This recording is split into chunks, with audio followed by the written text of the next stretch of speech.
So I am giving a talk, and one of the reasons I'm being slightly hyper here is because it sounds kind of boring, but it's actually really interesting, which is internet standards as public goods.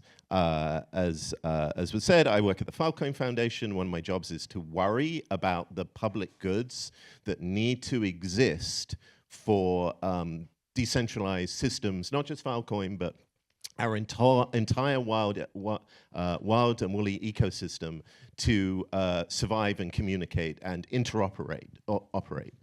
In the early days of our first model for a public good like this, the internet, the standards drove pretty much the entire description of the process, right?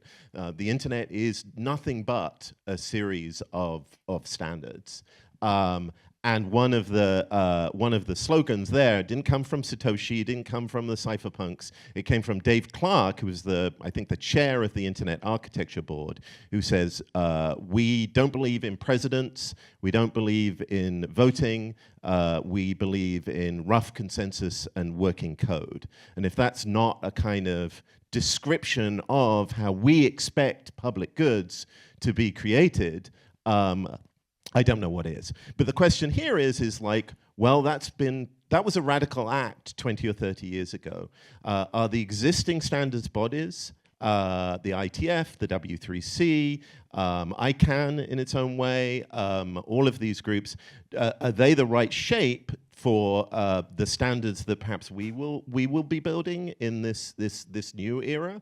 And if not, do we need to create new ones? And most importantly, how do we fund all of this? A question that they've struggled with, and I think we'll struggle with. So I'm having a little workshop to talk through some of the history and get some ideas from this community about how we can be as interoperable and as global a system as the core internet is today. I'm Raymond. My workshop's going to be significantly less thoughtful and wise. I really liked what Natalie said about changing culture. That's actually like kind of the key of what I'm trying to get at with this workshop. I think there's things to like and not like about how climate has evolved and how that market has evolved. But I think there are lessons to be learned there, right? There are like, and one of the things that is different there is that like the culture is different, and it does like change consumer behavior, which does ultimately change how enterprises and companies work. So we do buy things that are sustainable or fair trade or organic. We have notions of what does it mean to be a sustainable company. We don't really have that notion in open source software and in SaaS. Like imagine a world where we actually made decisions based on whether or not the companies that we're supporting actually are sustainable to the ecosystem and help support public goods in a healthy way. Like what would that look like? How can we learn from these lessons? It's also true in the climate industry that like things like, you know, buy this product, remove 1,000 bottles from the ocean, these types of things actually can form core theses for a company and shape customer behavior. Like we buy different things based on that. And these are basically advanced market commitments or profit sharing agreements that companies put in place that actually are important to both their identity and their ability to make sales.